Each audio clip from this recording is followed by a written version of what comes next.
Hello, everyone, and welcome to our event tonight titled Abortion and Democracy, here sponsored by Columbia's Institute of Latin American Studies. We thank you all for joining us.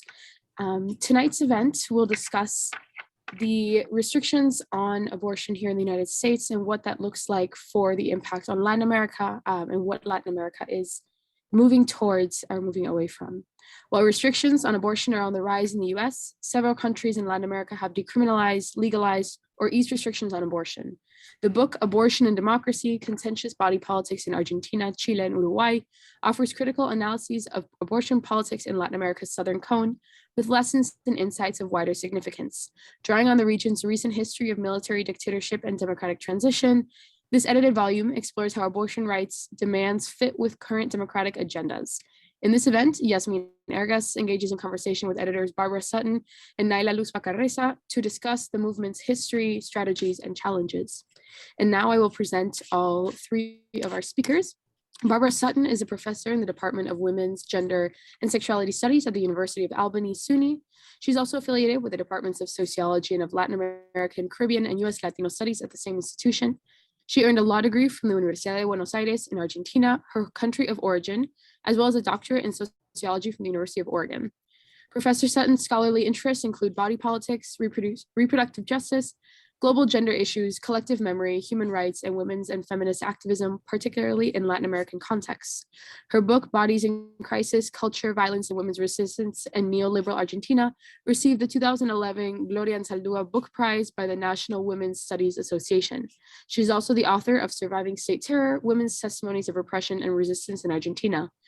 This book received honorable mentions for the 2019 Distinguished Book Award by the American Sociological Association, Sex and Gender Section, and for the 2019 Marisa Navarro Book Prize by the New England Council of Latin American Studies. Nayla Vacarezza is an assistant researcher at the National Council for Scientific and Technical Research in Argentina, CONICET. She's affiliated with the Gino Germani Research Institute and teaches sociology courses at the Universidad de Buenos Aires. She holds a doctoral degree in social sciences from the Universidad de Buenos Aires. She was a visiting scholar at the Department of Women's, Gender, and Sexuality Studies at the University of Albany. Also, she was recently a visiting fellow at the Institute of Latin American Studies here at Columbia University. Dr. Vacarezza's current research project focuses on the visual politics and effective aspects of abortion rights movements in Latin America.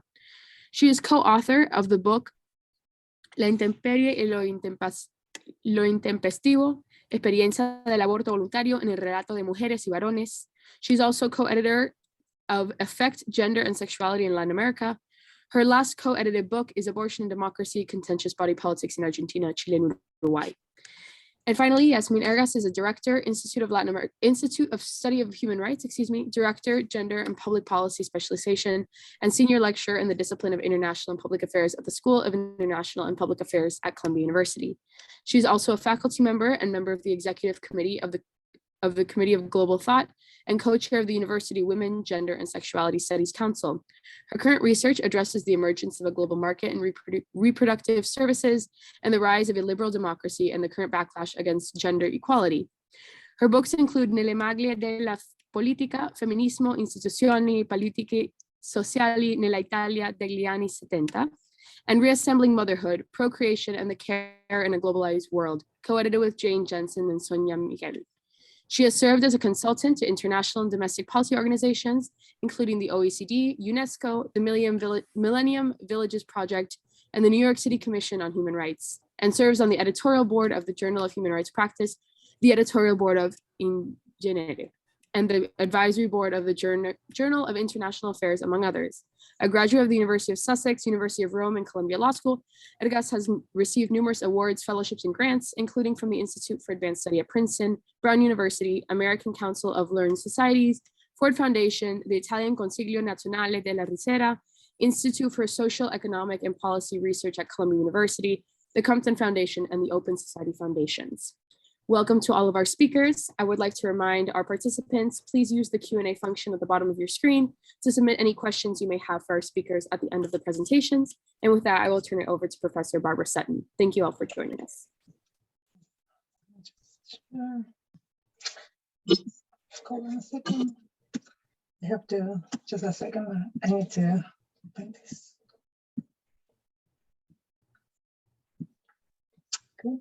Just a second.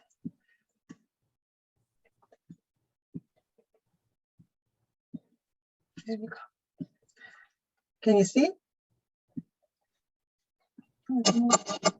Sorry, I'm not sure why. There you go. All right.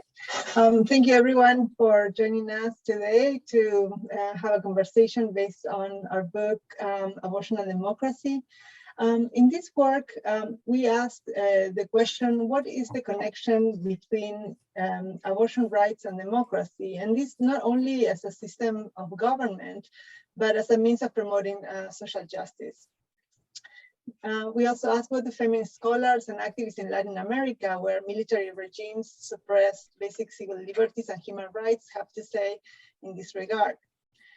Drawing on Latin America's Southern Cone's recent history of dictatorship and democratic transition, in this volume we aim to explore how abortion rights demands fit with current democratic agendas.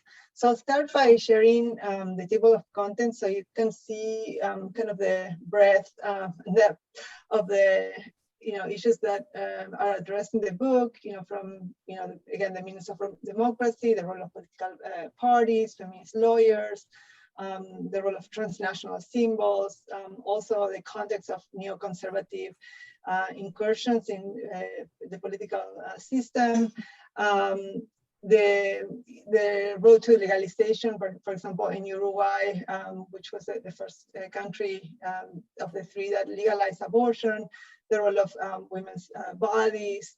In the case of Argentina, we focus in particular on the role of the national campaign for the right to legal, safe, and free abortion.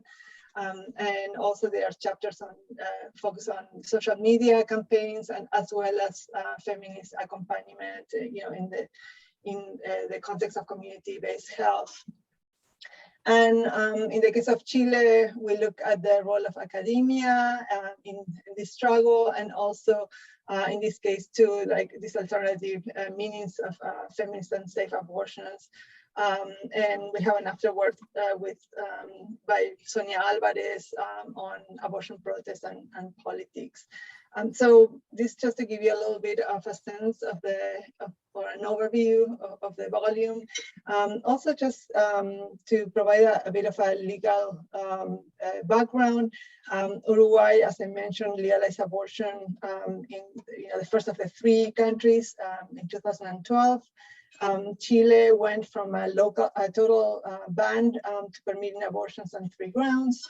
And then Argentina legalized abortion in late 2020. The law went into effect in early 2021.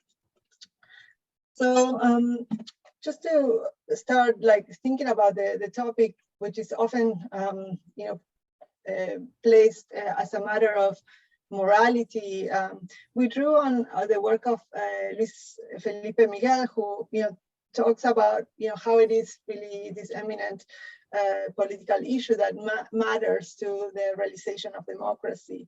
And this is the case not only because the capacity of this issue to mobilize various political constituencies, but also because it concerns the citizenship of about half of the population. And while oftentimes this is thought of in relation to women, it really applies to any person who might become pregnant, no matter the gender identity and expression, including trans men, non-binary, gender non-conforming individuals.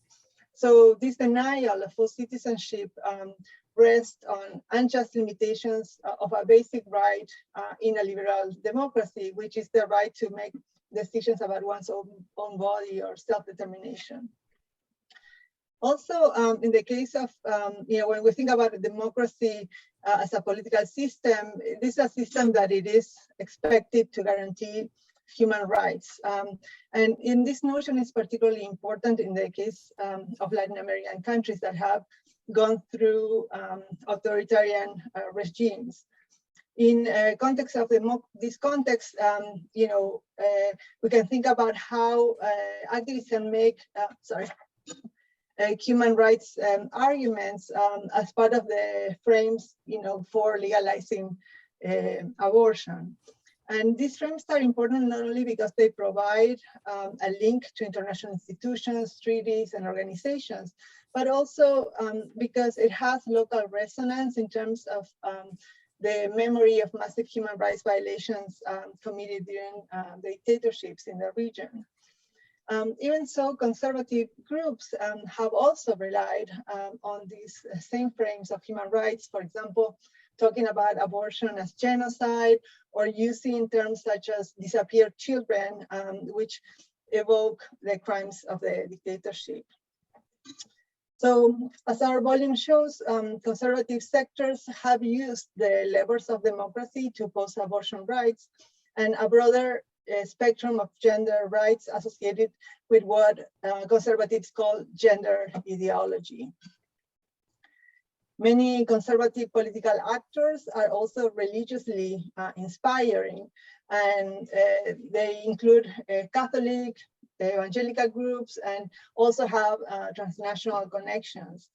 And when we think about this incursion of religious institutions in politics, including the pressures on politicians, we need to think about how this challenges the separation of church and state, which is needed to uphold democracy. Importantly, also, some of these sectors use what has been termed strategic secularism, which is appearing in the guise of non-religious actors and using legal and scientific arguments to make this, to make arguments or to push against abortion. So they draw on the rights and freedoms of democracy, for example, to assemble and protest, to litigate in the courts of justice, to participate politically through party structures, to advance models of society that are not democratic or egalitarian, but based on hierarchical social arrangements. They also had influence in the area of healthcare services, for example, through the use of or the invocation of conscientious objection to deny abortion. We see this in, for example, one of the chapters in Uruguay, showing these dynamics, even in the context of legality, under legislation enacted in democracy. This persistence of clandestine abortions in the regions, as well as repressive attitudes and policies, denoted a certain continuity between democracy and dictatorship.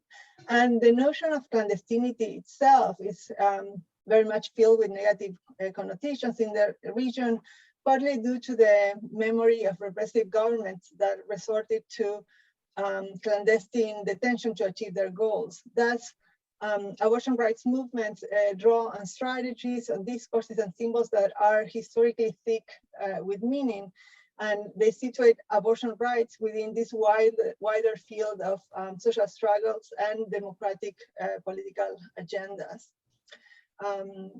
Activists and advocates in the region have denounced and challenged the injustices associated with clandestine abortion. So, for example, the disproportionate risk to the lives and health of the most destitute women, the way it compounds multiple and intersecting forms of marginalization, the selective criminalization of women who end up in prison, among others. And this cases really reveal a serious democratic deficit, as the promise of democracy is not just about political representation, but it is also about the possibility of participation in a political community in conditions of equality. And abortion criminalization actually magnifies inequalities, and it has shattered the lives and voices of countless women. So abortion rights movement in the Southern Cone have developed diverse and innovative strategies and arguments to end injustice linked to illegal, unsafe, and inaccessible abortion. And these efforts can be analyzed in relation to both distinct and overlapping political repertoires in each country during the post-dictatorship. For instance, variation of the idea that abortion legalization is a debt of democracy have been advanced in different degrees in the three countries by politicians or advocates. This notion has specific cultural and political salience given the history of political suppression under dictatorship and the expectation that under democracy there would be greater liberty and justice. So democracy does have or hold the potential for reproductive justice, including in matters related to abortion. But this result is by no means guaranteed. And we can see this as a very vivid example in terms of what's happening here in the United States, where abortion has been legal for decades, and we see this onslaught of restrictions, challenges, and as we speak. So, this also calls to be vigilant about the rights that are gained and the ways that sometimes they can be reversed even in the context of democracy. So in this, in the context of democratic systems in Latin America, activists have used both institutional and non-institutional structures and strategies. Regarding the institutional channels, this was facilitated by state structures dedicated to women, as well as mechanisms to increase women's representations in formal politics, such as gender quota laws.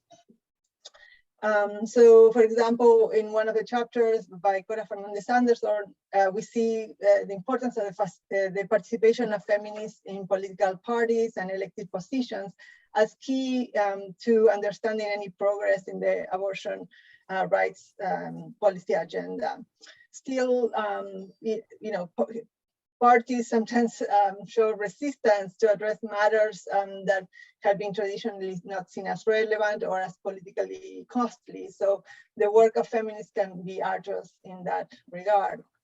Also, the chapter by Elizabeth Borland on cost lawyering illustrates another way of activating institutional channels to advance abortion rights, in this instance through litigation at various levels. And cost lawyers in the Southern Cone have drawn both upon existing national as well as international human rights law and courts.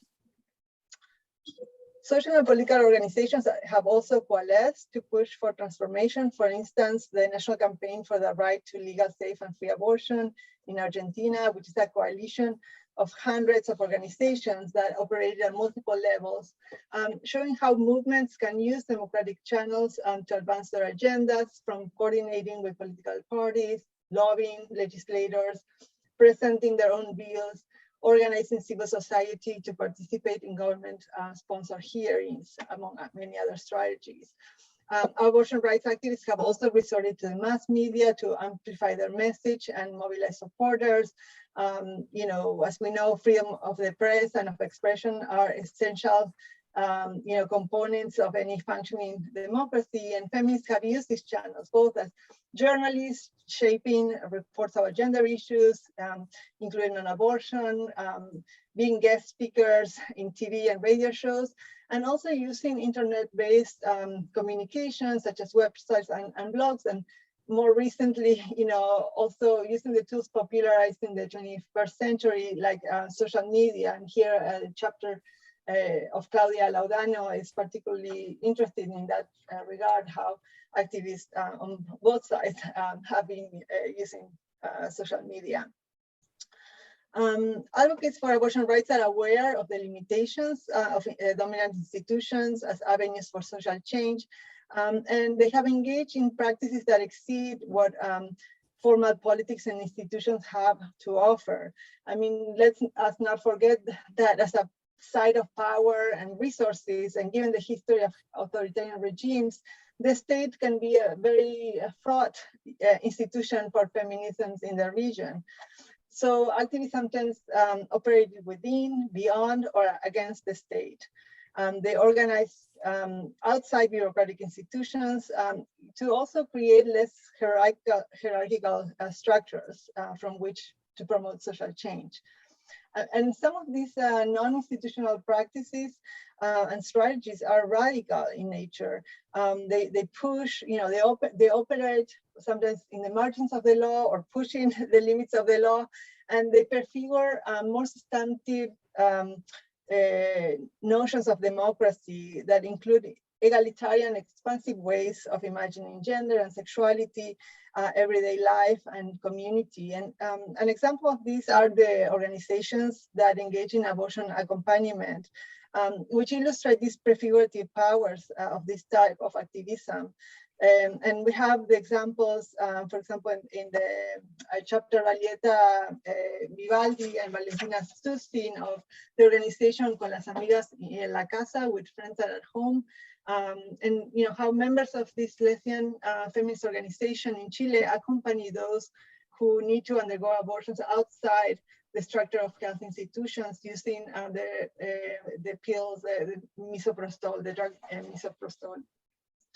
This is not only because of the failure of the state to guarantee abortions, in fact, criminalizing them, but to bring into existence alternative visions and understandings of abortion. In Argentina, also, Socorristas en Red, this network of first responders, fulfill a similar role, implementing a feminist ethos of solidarity that collectivizes abortion and that has helped ensure safe abortions for tens of thousands of people. So again, like the ways that this network operate can be thought as a performative exercise in Judith Butler terms of the rights of those undergoing abortions, in the sense of asserting and reinforcing that right, even when the law says there is no such right in most instances. So abortion, rights activists have intervened at multiple levels, from the intimate spaces of abortion decisions and practice to the most spectacular presence in the streets, performances and mass demonstration, ways in which the body is visible. And again, like drawing on the notions of Judith Butler, we can think about how through embodied protest, activists convey more than what they say. Here I'm quoting from Butler: concerted bodily action, gathering, gesturing, standing still, all of the components, parts of assembly that are not quickly assimilated to verbal speech can signify principles of freedom and equality, end quote. So these are certainly principles that feminists around the world have aspired to and that are put at play in abortion rights process. So I'm going to turn now to my colleague, Nayla Vacarezza, to continue. Thank you, Barbara. Well, in Abortion and Democracy, additionally, we address the importance of democratic symbols, discourses, and strategies that have kind of traveled across the three countries. For that, the book explores important affective dimensions of abortion rights activism through the examination of key transnational symbols key transnational symbols of the movement. You are seeing in the slide the orange voting hand from Uruguay and the green kerchief from Argentina. And here are some examples of these symbols in protest in Uruguay, also in Argentina, and in Chile. These symbols have carried deep feelings of hope associated with democracy in the region, expanding political horizons and showing activist willfulness. The green kerchief in particular has expanded across Latin America and beyond as part of what came to be known as the Green Tide. And overall, abortion rights activism in these countries, in Argentina, Chile, and Uruguay, have deepened the meanings and the promise of democracy, tackled its challenges and tested its possibilities. The promise of democracy also means that the formulation of the demand for abortion rights and the strategies to advance the cause needs to recognize intersecting injustices. And we also need to acknowledge the contributions of different groups of activists, particularly those from socially marginalized communities. And abortion can be, of course, understood as a political issue that intersects matters related to gender, sexuality, class, race, ethnicity, citizenship, disability status, among others. And as you may know, in the United States, women of color have advanced the notion of reproductive justice to account for these intersecting inequalities, placing abortion within broader social struggles. And also in Latin America, different experiences of oppression have shaped abortion understandings, and different collectives have pushed to make abortion politics more complex and intersectional. Historically, activists have often emphasized that poor women are the most harmed by abortion restrictions because they are more likely to be criminalized, undergo risky abortions, or not have any access at all. And on the contrary, women with greater economic resources have been able to access abortion in better conditions. For that, activists have worked to build and deepen feminist alliances within impoverished movements, labor and working class organizations. And that's why you are seeing in the slide with this slogan, rich women have abortion, poor women die. And also racism and colonial history are front and center in Latin America. In Brazil, women of African descent participated in protests and expressed their support for legal abortion and the right to make decisions regarding their body.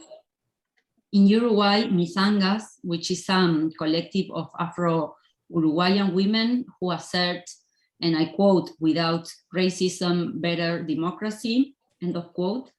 They participated in the political process that led to the legalization of abortion in Uruguay. In Argentina, also Black women made connections between past and present, remembering how, and I quote, reproductive capacity was also used as an axis of the colonial economy, which operated under a patriarchal system of class and racist exploitation, end of quote.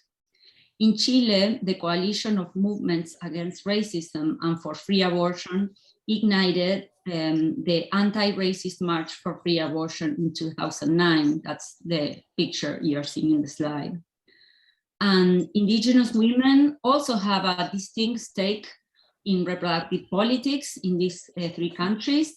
In Argentina, indigenous women involved in feminist and women's movement have debated and have presented different political positions on the issue. And some of these women invoked ancestral knowledges and historic experiences of using abortion to resist colonization and sexual violence. Similarly, in Chile, traditional abortion practices with lawen, which is the word for medicinal herbs, have been documented in the Mapuche culture. The connections between the abortion rights movement and the indigenous women's movements in Chile are also shown in a video that you can find on YouTube. This video has information about how to self-induce an abortion with pills in Mapuzungun, which is the language of the Mapuche peoples. And also organizations of people with diverse bodies and disabilities are also becoming active participants in the abortion debate.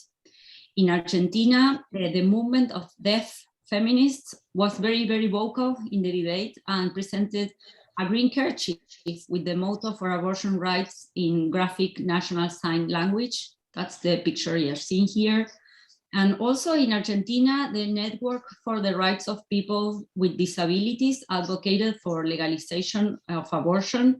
And they were like pushing to remove references to grave fetal malformations from the bill, as these references could lead to eugenicist interpretations, and they won that battle. And we have a different wording now. And also LGBTQ activists have made important contributions to abortion rights struggles, particularly in Argentina and Chile. Lesbian activists were the founders of the first abortion hotlines, and they really shaped abortion access outside the medical system. Visibility and pride, alongside with LGBTQ approaches to community health, have been crucial to their approach. And lesbian activists have criticized the heterosexual bias of abortion politics, and also trans activism has shaped abortion struggles.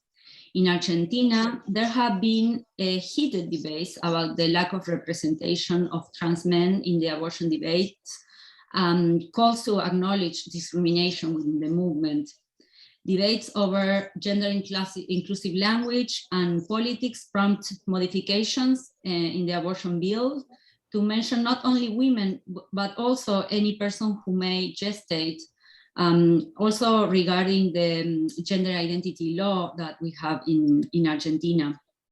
So the groundbreaking abortion law in Argentina explicitly recognizes that trans men, non-binary, queer, gender non-conforming people also have abortion rights. All in all, feminist, LGBTQ, and abortion rights movements in the Southern Cone are redefining the meanings of democracy and social justice to include like expansive notions of sexual freedom and bodily autonomy. So to conclude, Abortion and Democracy presents scholarships that allows us to explore how abortion rights can be paired with questions about democracy, citizenship, human rights, and social justice in the 21st century. We also show how these movements are debating and transforming the limits of institutional politics and the very meanings of democracy itself. As we said, the abortion rights movement have become stronger by making alliances with diverse social and political sectors. It's also grown from using institutional and non-institutional strategies. And that's how the movement acquired the popular support that is necessary to tip the scale towards legislative debate and legal reform. At the same time, as you may know from the current political situation in the United States, abortion rights legislation can become nothing more than empty words. And clearly, these legislations can be undermined or reversed by conservative attacks. And that is why we think it's crucial to continue building and sustaining a progressive movement that monitors and demands effective access to rights. Thank you very much. And I give the space for Yasmine. Oh, thank you both very much, and thank you for inviting me here, but thank you especially for this extraordinary volume, which is so rich and which I think posits the question of abortion in a very significant frame, which is the relationship between abortion, which after all one could think of as a relatively simple physical quasi-medical procedure, and democracy, which evokes the system of governance, and as you say repeatedly in this volume, not just democracy as government or even as governance, but democracy as a political and social culture. So what is that nexus? And I think I can see in these essays a variety of ways, and I'm not going to at all do justice to the book when I say this, but one way that I understand this, and it relates to something that we talked about before we actually began the formal part of this conversation, which is why I've been addressing questions that have to do with abortion for many, many, many decades. And as I said, you know, when I was a young woman in Italy, very involved in the abortion movement, and we passed the law, I said, that's it, I'm never going to talk about this again. You know, and yet there has never been a year in which we have not had to talk about it. So why is that? And what is the nexus to, if you like, governance, government, and democratic culture? I really think that abortion rights, and this is in your discussion in some ways, I think, are essential rights of habeas corpus of women. And that when, for example, you talk about abortion as a right of citizenship, and you talk about it in terms of self-determination and in terms of, and in the book you talk about it in terms of self-determination, in terms of citizenship, And not just, and I was interested in this, not just in terms of social citizenship, but actually in terms of political citizenship, in terms of the right to be a protagonist of one's political world. It seems to me that abortion is, if you like, the condensation, or that the denial of abortion as a possibility condenses the impossibility of that kind of subject position. Because it is, as I say, habeas corpus. It is the right to have oneself. I have in my mind a few issues that go together in that sense.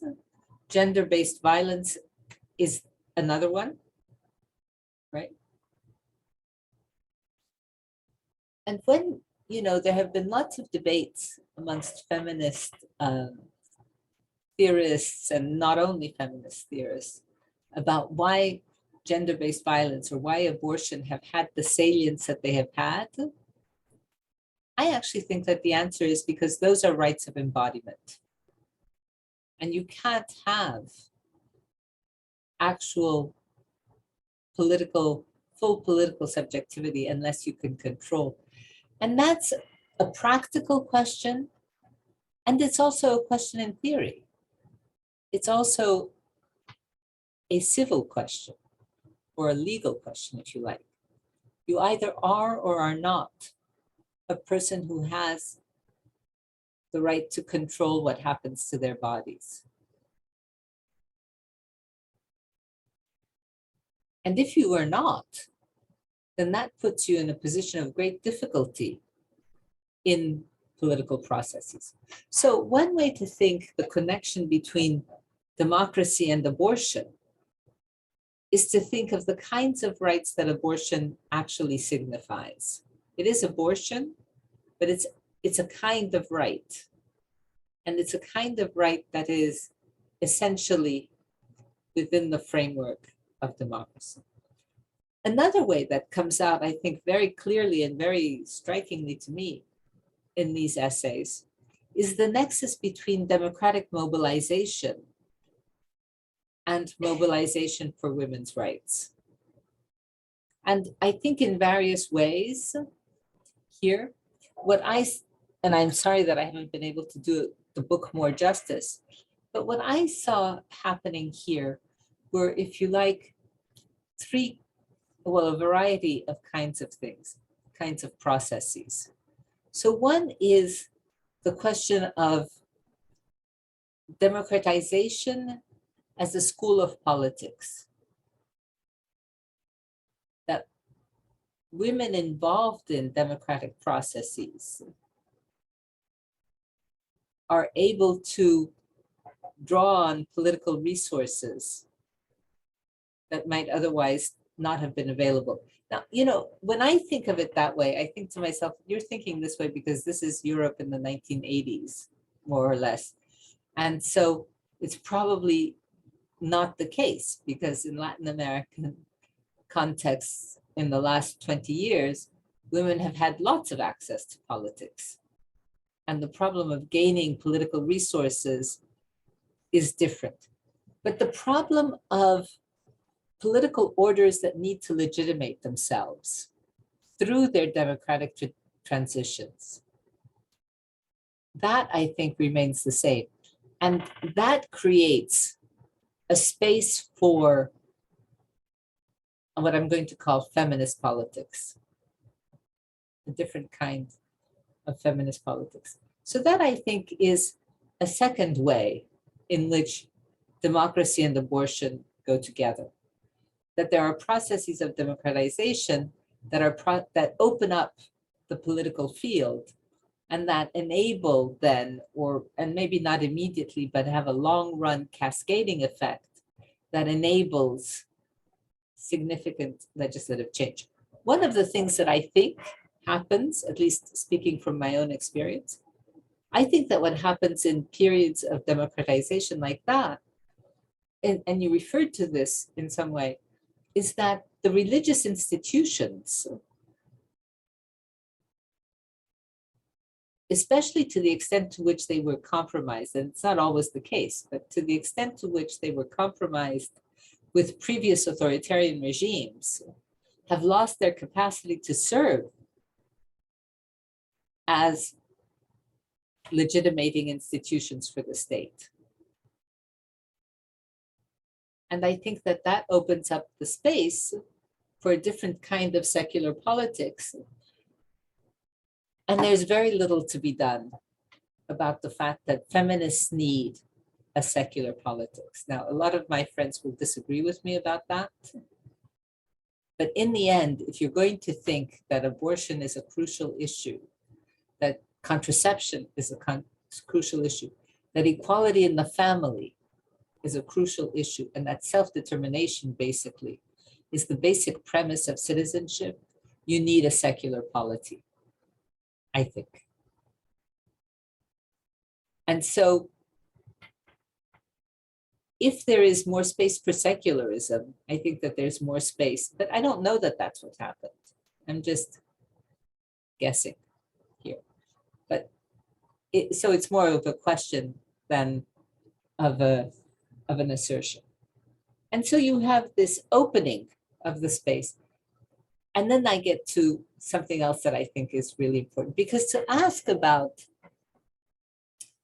abortion and democracy, or yes, as you the title of your book is, I read it as a story of progress, but running through this is also a continuous risk of regression, which you talked about in your presentations and which is also in the book, right? The connection with anti-gender movements. It's funny, I talked about that this morning, the sort of gender and liberalism nexus, or illiberalism nexus, but the connection with rising anti-gender egalitarian, if you like, movements, I think is really important. I hate to say, and I won't be here for this, but that I would not be that surprised in some decades from now, there were again a conversation about the control of women's bodies. Whether that's about abortion, which by then maybe has become so easy, so pharmacological, so whatever else, that really is no longer the problem, or about something else, is not really as important as the fact that it's not at all obvious to me that we're moving towards an equilibrium, as so many people thought we had in the post-war, that was not just liberal social democratic with variations, but that was fundamentally committed to gender egalitarianism. That I would like to think that, but I'm not, or at least let me put it this way, I'm not convinced that it's going to be a smooth road. And abortion, if this happens now, will be an issue, and it'll be an issue for several reasons. One is because, as I said, of what it signifies in terms of habeas corpus. It will be an issue for a second reason, which is, I think, really of today and was not of the earlier abortion campaigns, which is that, quite rightly, the language that is being used today is an inclusive language that recognizes a plurality of identities of people who both get pregnant, have children, and have abortions. And that, I think, really is the spectrum of gender. And that's very difficult for authoritarians, for illiberals, especially with, and not especially, there are different kinds of illiberalism. There's an illiberalism that comes from religion. There's an illiberalism from some religions. Some of the time, I don't want to make blanket statements, but that can be led in that way. There's authoritarianism from many different directions. But this notion of a fluidity of identities that steps out of the binary, I think that is a real catalyst for illiberalism. The other reason why abortion is going to figure in illiberal movements is that and again, this is an empirical question, I don't know the answer in the Latin American context, but if you read the histories or the sociologies of anti-gender movements in Europe, one of the ways in which those movements have been built up in the last decade is by building on pre-existing groups that have mobilized against abortion. So abortion is not a single issue, right? Both because of its more general surveillance and because for the people who mobilize in opposition to abortion, I mean, I say we mobilize in favor of abortion rights because we see that as habeas corpus, or because we see it, because I see it, because we see it as a significant right of self-possession, and because that means something in a feminist lexicon. Others mobilize against it because it's a significant issue in a different lexicon. And so it will come back, I fear, actually, in this way. So that's a second way of thinking about the nexus between democracy and abortion rights. I was very struck also, Nayla, I don't mean to put you on the spot, but I thought that the discussion of symbols and the way that they mobilize affectivity was really interesting, both because you took it out of a verbal framework or classical words kind of framework, right? And you read the symbolic representations, those pictures that you both showed, that you showed in particular, were extremely striking. You know, the green kerchiefs, the orange hand. That kind of thing lasts. Now, again, I'm sure, and I think you do say it, all symbols then get, in a sense, taken over and reinterpreted and become the symbols for something else. And these symbols themselves have a past. And it's a past that's different from the way, if I've understood correctly, different from the way in which they're, but I think that that's really very important. And so the last thing, that connects to the last thing that I want to say. You talk about the policies, if you like, the construction of alliances, the construction of coalitions, and also the sort of constellations of movements or of organizations that operate together and transnationally also. One of the things that you talk about in that is the politics of accompaniment. And Barbara, you relate accompaniment and also the practices of the sort of performing, the performing, but I don't mean it in a Judith Butler way. I mean in the sort of the actual doing of abortions as a kind of performative act of an emerging legality. Yeah. And I can see that. But it seems to me, because this was also a practice of Italian feminists 40 years ago, more than 40 years ago, when, you know, the feminist movement was practicing abortions, organizing trips of women to England and to Holland and to France and so on and so forth. And all of these kinds of things in the face, actually, of extremely repressive policies that existed. I see that, yes, if you like, it's performative. I think it's something else. I think it's actually the construction of alternative societies. I think it's the Constitution, or it's part of the Constitution. It can be part of the Constitution of subcultures, which are to a significant extent self-referential. And when you talk about and write about the complexities of institutional and non-institutional, institutional and extra-institutional, more than anti-institutional feminism, I think it has to be seen in that context, or it's relevant for that context. Why? Because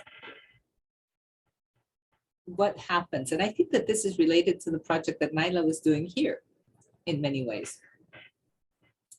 What happens is that you construct these alternative institutions, and when you get legalization, they, in one way or another, often become co-opted. And when they become co-opted, they're no longer the alternative sites of an alternative society.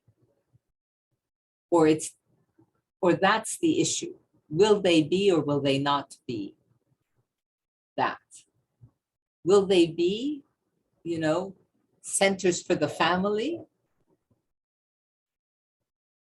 Or will they be centers for women's health, and so on and so forth? That, I think, so the legacy in terms of really constructing this democratic society, the legacy is in part the construction of alternative institutions that have a different imprint. And whether the society is able to be pluralistic enough to continue to allow these institutions to operate within this other framework, or whether really, when you get co-opted, that can be a very good thing, right? You don't have to worry about it. Somebody else is doing it. The salaries are paid for, the supplies are organized, and life can go back to normal because nobody really wants to spend their life as an abortion activist. People want to do other things.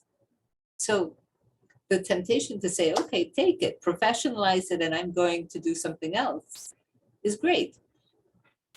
But what is lost is this oppositional space, or what could be lost is this oppositional space. And maybe that's a good thing, as I say, because democracy is also about routinization. And so great, or not a good thing, because democracy is also about oppositional politics. And then it's important that it should remain. Okay, so thank you for this book, which is such a treasure trove, actually, of specific studies. And I have lots more to say, but really, thank you very much. Thank you to you. Thank you, Yasmine. An applause for you. Thank you very much. You always give us like. I can't hear you, Nayla. Do you hear me? Barbara, do you hear me? Yeah, I can hear you. Yeah. Can't hear anybody. Yasmine. Hello? Do you hear me? Now I can hear you. Okay. No, I was like just applauding. Thank you very much. You always like give us so much food for thought and way of like reconsidering our book. So many thanks. We are like very short of time. We don't have open questions in the box. So if anyone wants to drop a question, please do in the Q&A section below. And I don't know, Barbara, maybe we can like make like short comments on what Yasmine said.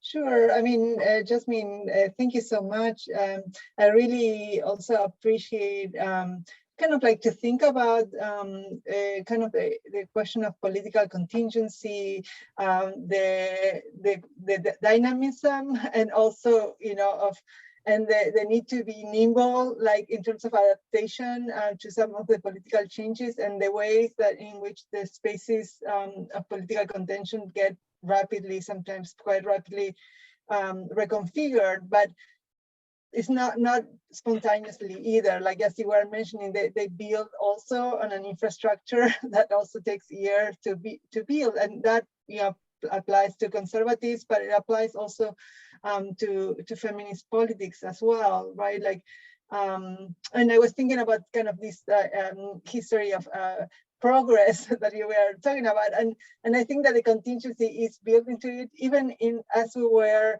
writing this book. Things change. I mean, there was the pandemic.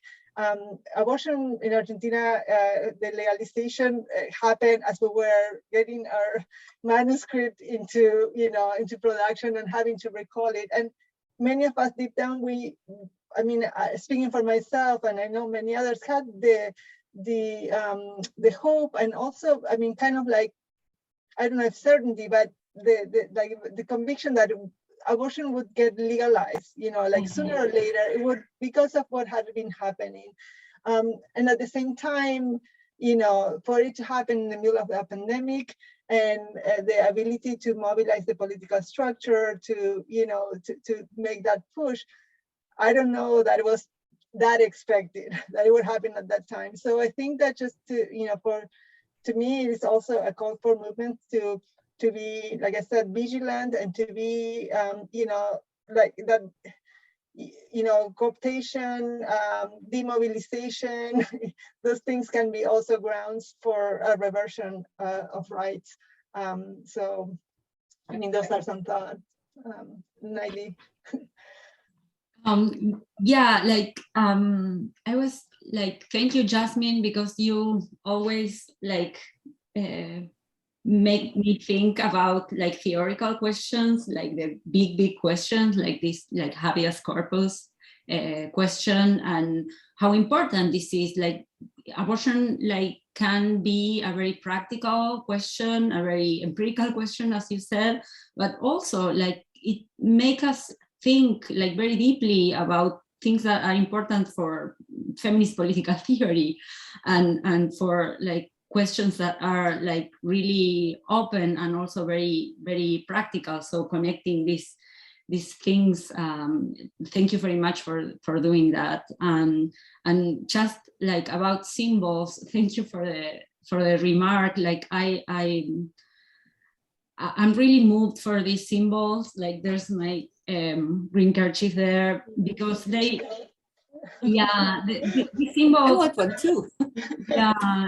These symbols are both like ephemeral. They are made of cheap materials, and the actions are really ephemeral. Like it's just like minutes or seconds for a pañuelazo, but they are also long-lasting as experience, as something that was lived by people involved in mobilizations, and also by the persons that are doing accompaniment. Like I'm always thinking in this new generation, like they're not just like young persons of young women, but accompaniment is transforming a generation, and like lots of persons that are like undergoing these medical abortions accompanied by feminist activists. So I'm really like thinking like what's going to happen with this disease now, like how they are going to be thought by them in a future, like what are the consequences of these experiences. And I think this is like really important for the looking forward questions that you are like doing.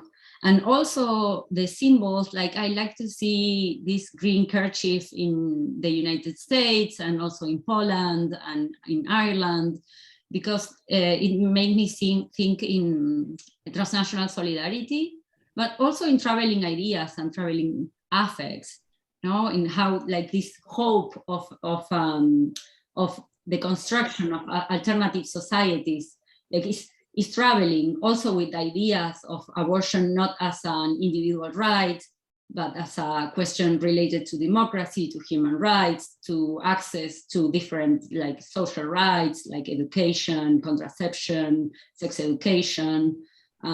So that's what I wanted to say. And I think we are like past 5 minutes of our time. We don't have questions. So there's like maybe 1 minute if someone wants to drop a question, or Yasmine, if you want to like say something. Well, I think that actually one of the aspects of the book that I didn't talk about, but that is also important, is very important, is the transnational dimension, actually. And that's both the idea of the Southern Cone and how it has worked together or not, but much more generally, beyond the Southern Cone, the fact that I think in some ways today, it's almost impossible to have a national movement. What you have is a local movement that has a transnational significance. Mm-hmm. I mean, I don't know, and I don't want to overstate it, and it can come across very wrong. It can come across as, well, in that case, it's only the strong who have movements and everybody else. And that's not at all what I mean. But this idea of sort of coordinated and also spontaneous intertextuality between the movements, among the movements, Mm-hmm. is, I think, really important, and perhaps should be related to international and transnational governance. The courts, the human rights courts, the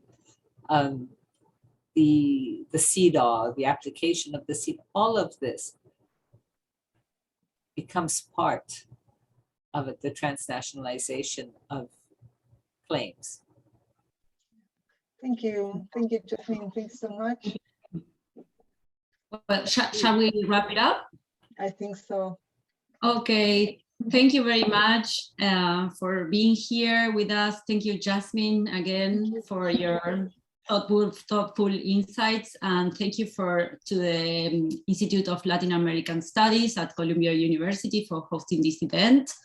Thank you very much, and goodbye. Bye. Thank you so much, and I hope to see you both again here. See you soon, Yasmine. Bye. Bye-bye.